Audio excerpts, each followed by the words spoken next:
Hello and welcome back to another part of Pick My Brain, the series where I will be covering the DDs in the game which I have in the current meta. The second ship on our list is the Gearing, the tier 10 American destroyer. As of late it has got another torpedo choice, those Mark 16 Mod 1 torps. Those are the same ones the Fletcher has. I personally am not running those despite them reloading way faster and dealing more damage because I want the extra range and I think those torps are sufficiently good. As for upgrades, I'm running my pretty much standard build main armaments Mod 1, another engine boost. Again, if you don't have that one, go for steering gears. Aiming system 1, propulsion system 1, propulsion modification 2, sorry. Concealment modification 1 and torpedo tubes modification 3. I'm not going for main battery modification because I want the traverse speed and the DPM is already good enough, and you do not want to increase your firing range because increased firing range also means increased spotting range. As for the captain, I'm running the same build as I'm running on the Shimakaze. Some people might want to swap out torpedo armament expertise for basic firing training. You can do that, but I don't really see a point in that because your torpedoes are reloading so very slowly that you want the increased reload on those. Same thing as I did on the Shimakaze, I will play 3 random battles. I will not add those. I will just play solo and we'll see what happens.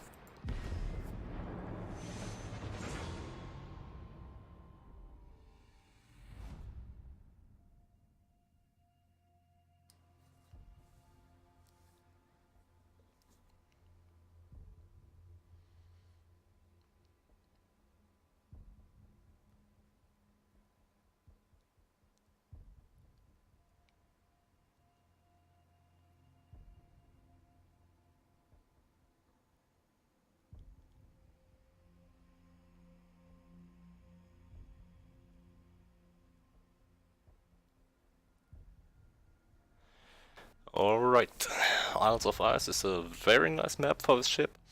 The enemy's got 1, 2, 3 potential raiders, for I doubt Neptune and Random will be running radar, or correction, they've got at least 3 raiders, a potential 4th, because Mystery also has a radar, but then again Mystery radar only becomes a problem if you mess up. DD wise, I can take both of those, there's no problem in fighting Japanese destroyers in a gearing, and let's just see what happens. Alright. I'm spawning in the south, which is rather perfect because I'm never going A here. The A cap is a very bad choice because you're limited by a lot of large islands. You can be ambushed by cruisers there. Your escape routes are predictable. Not a good choice for a destroyer. The Akizuki on my team could actually go B if he's brave enough. None of those raiders is really long range, so not that much of a problem. Especially on such a large urban map as this one. Got a Buffalo moving up as well. Teammate, I need your support. Again, I'm asking if that guy wants a smoke because I will not need one here. Because those DDs I can take.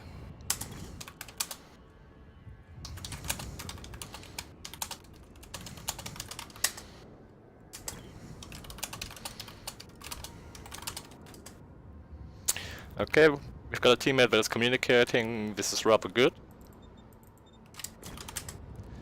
Again, I'm letting my team know where I've got RPF contacts, so they will not be blind. I'm sharing the information I'm getting from my Captain Perks.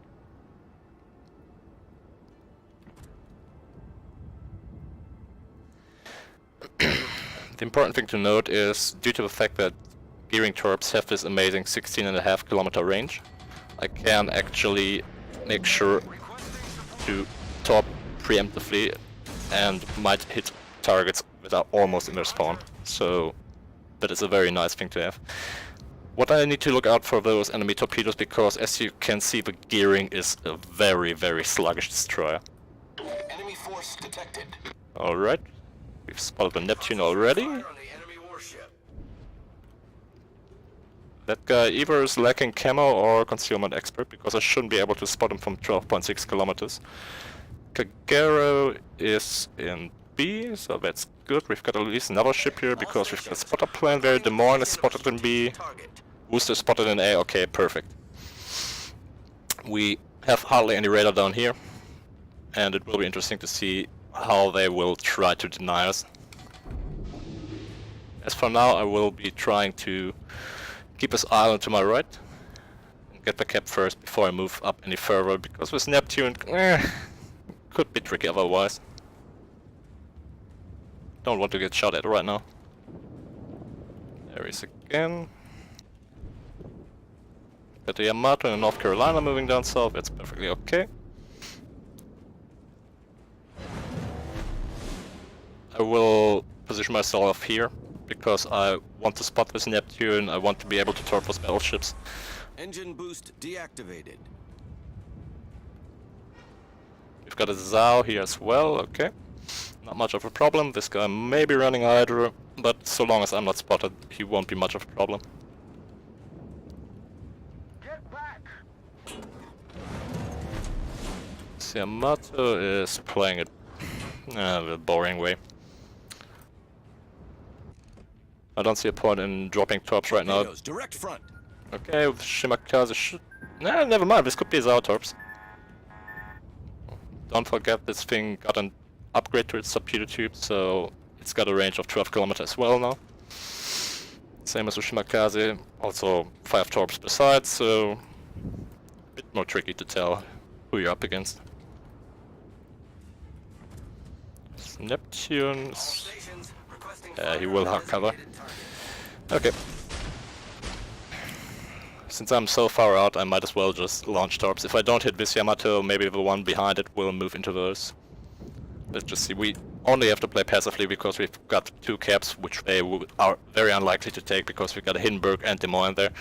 I don't think this Missouri is doing a good job there, and I don't think our Tirpitz should move up to support him, because this is a position that is rather lost. Yeah, again. The teammate is sharing my take on that. All stations, reporting the position of a strategic target. Don't want to smoke up just yet, but I might soon. Denied. Get back. Des Moines is 16 kilometers away. I'll just wait and see if I get any torpedoes, and once that's done, I will smoke up here and try to farm those BBs. And the Neptune maybe. Okay, no hits on that guy. Smoke generator started. Amazing, I'm the only one spotting. Okay, we got 3 torpedoes on the Yamato behind there. I'll just move out really quickly. Intelligence data. Yeah, never mind, I'll just make this a decoy smoke Engine boost activated. and move out of it. Especially since my torps are almost reloaded.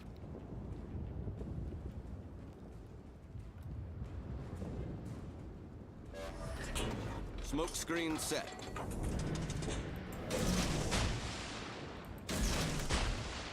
Enemy destroyer detected. Okay, there's a Kagero. Ooh. I need to get out of here. This Des Moines is pushing up. All stations, reporting the position. Apparently he doesn't know how close I am to him because I'm very much inside his radar range. So that's bad. This Yamato's got a permanent fire on him because I forced his damage con earlier by means of those floodings.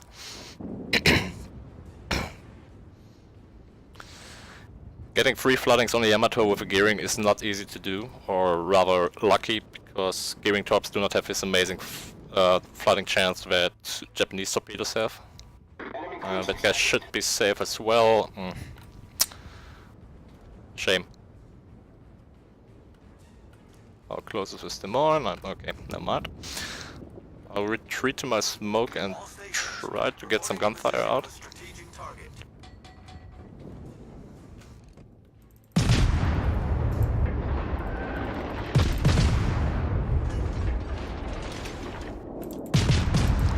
There goes all the turrets. Okay, we know the Shimakaze is in the north now, so it's good to know.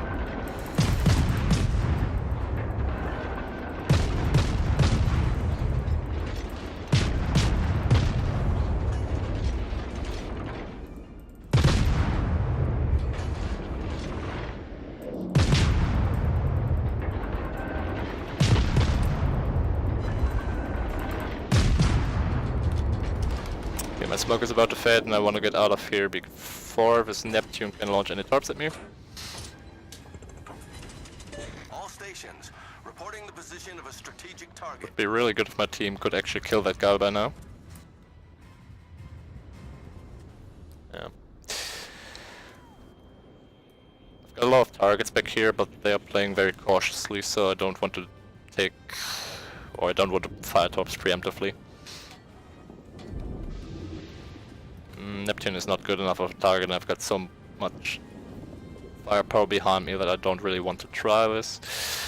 I will, however, just spread this corridor with torps and see what happens. One slightly in front, one slightly in the back, because I've got overlapping targets here, so I don't know how many hits I could get, but it could be rather a lot.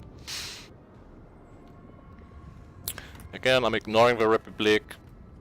Too bad of a targeted torp, even though those torps are 1 knot faster than... No, correction. They're 1 knot slower than Shimakaze torps. Deactivated.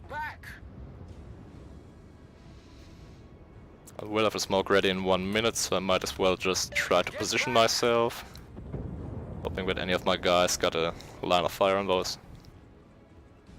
With this many ships around here, it's no problem sticking to guns, because the enemy won't be able to differentiate if it's a DD targeting them or just another cruiser they cannot see.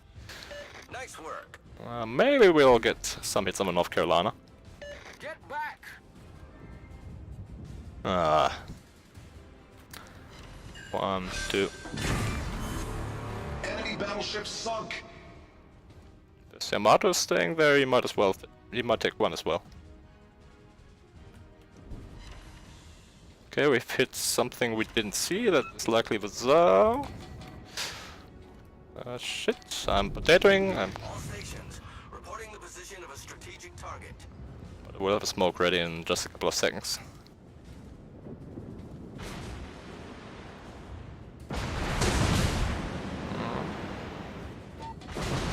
Yep, and that's Battleship AP.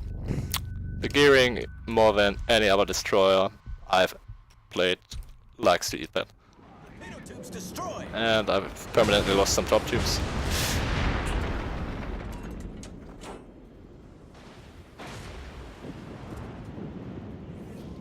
I might die here if the Neptune starts to aim properly.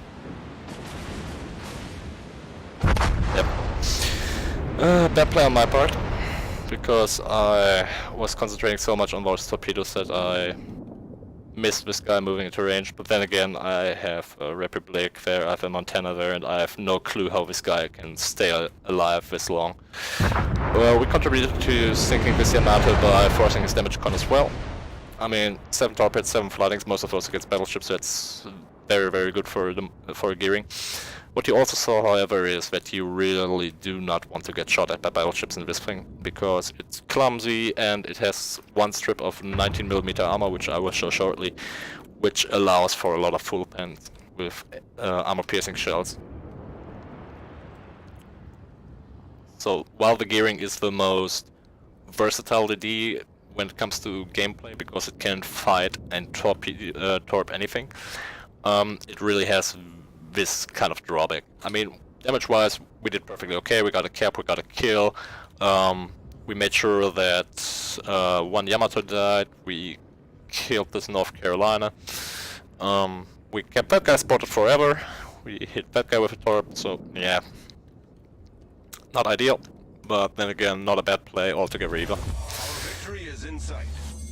However, 1 misplay in a DD, as you saw me make that right there, can quickly end in near misery, and being that those guys there are competing for uselessness championships, yeah, we might actually lose this, especially due to the fact that this Lemoyne cannot fight anything. I mean, even a 4000 HP DD could take this thing on in a gunfight and would easily win it. And then again, you've got those full HP Yamatos that are, yeah, not really contributing anything. I mean, look at where his guns are pointing. He's now turning towards the Des Moines, which is also a ship that has been spotted for ages, but didn't take enough fire. And we lose the cap advantage.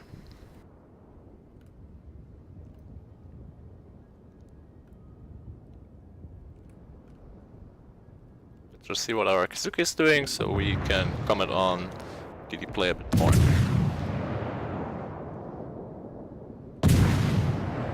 Okay, this is a very questionable decision of him to take on the cruiser with the almost highest DPM in game. The only cruiser who's got a higher DPM than the Des Moines is for booster.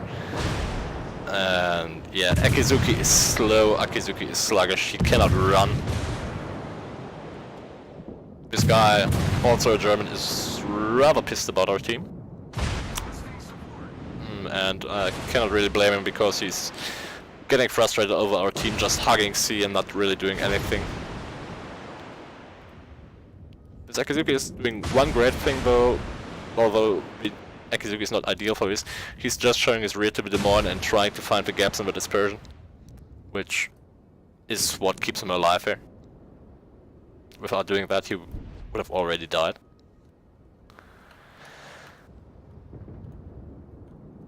Yeah, and here we see, and now my team is abandoning C because apparently being down two caps isn't enough already. This Buffalo has no chance here. This Missouri will likely insta-gib him once he moves around the corner. The only way my team can really win this is if it should get 2 or 3 kills in very short succession without having any losses, but yeah, look at this Buffalo. Getting crossfire from 3 different directions, so he's not going to make it.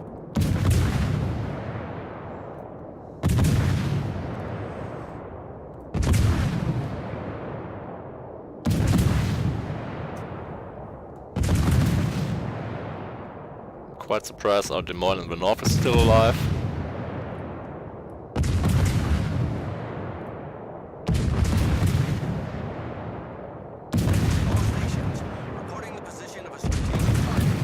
If our Tsar plays this correctly and takes down the Missouri and the other 3 can take on the Republic, we might actually still win this, but random teams on a Friday, not really inspiring much confidence.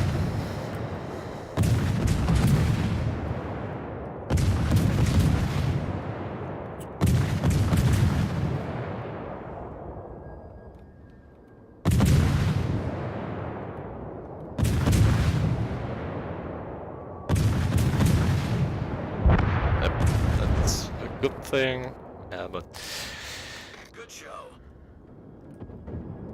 sorry, Thunder L, I beg to differ. Concentrate fire on the designated target. Yeah.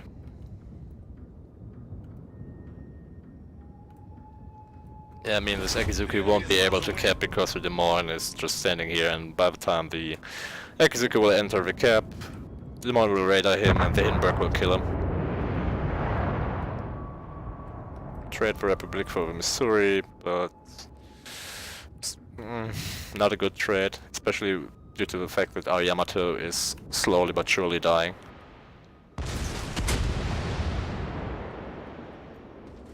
And the guy will need some very good hits on this Hindenburg to kill him, yeah. The enemy is about to win.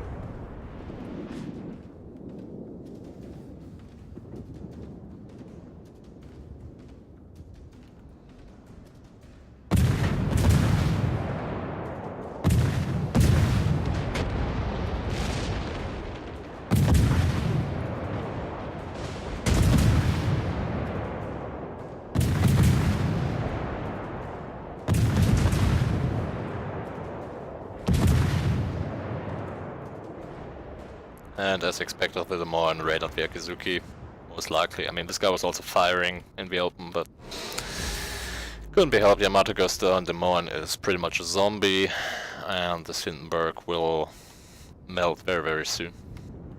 Especially with this Yamato back there. And the Des Moines and the Zao and the Neptune rushing him and the Hindenburg on his side, so yeah, this is lost. Most definitely.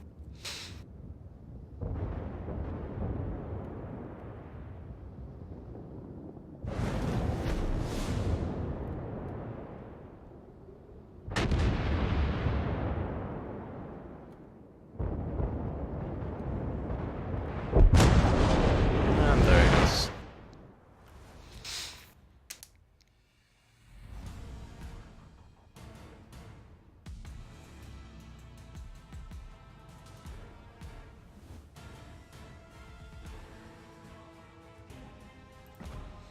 Okay, we came up a bit short. This Des Moines sold himself dearly, but really wasn't much he could do it near the end. If you've got a tier 10 battleship scoring last, then yeah, this is not really good, especially if you only got 3 of them. Detail report wise, we just got 2 torps into this guy for a combined 12,000 damage. I mean, one of those did likely about 11k and the other one was just finishing him. Surprising amount of damage on the Yamato actually, being that this ship has an amazing torpedo belt. As I said, we got 1 on the Zao, and he likely took it on the nose because Zao has mediocre torpedo protection, and with these torps having an average, a max damage of 17,900 should have been quite a bit more, and yeah, we just hit this guy and shattered on him. The problem with the gearing is the thing you can see here. 3 Yamato hits for 15,000 damage. So that means this guy got at least... Actually, he got 3 full pens and then likely an overpenetration on top because the mechanic still isn't fixed, and Wargaming can't be arsed to do something about this. I mean, usual Yamato over pen damage or full pen damage is about 4,600, so I'm really no fan of this. I'm absolutely no fan of this. I mean, the Zao hit us 5 times for 5,000 damage, that's okay. As you see, the Neptune we can bounce a lot, but Battleship AP just punches the gearing so hard. Being that I'm not running premium at the moment, I'm losing a bit of credits, but that's okay. And I'm now going to show you the reason why I took the damage I took.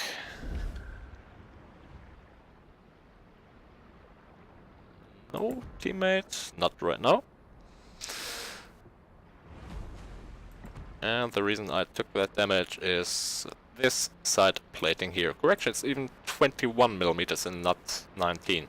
19 is the lower side plating, and before side plating. In this section you can eat a lot of damage, and being that the gearing is very wide, as you can see here, just shooting it in the rear provides a lot of space for those shells to arm in, and that is how you can get blapped. The reason I had to turn tail to this Yamato was because the Neptune was so close and I wanted to get away from him. And in that case the guy just got 3 shells on target, which is perfectly understandable and normal, but due to Battleship AP being able to arm inside of these, yeah, he almost one-shot me and the rest was leftovers for the enemy team. Okay, so this is it for Game 1, Game 2 coming up shortly.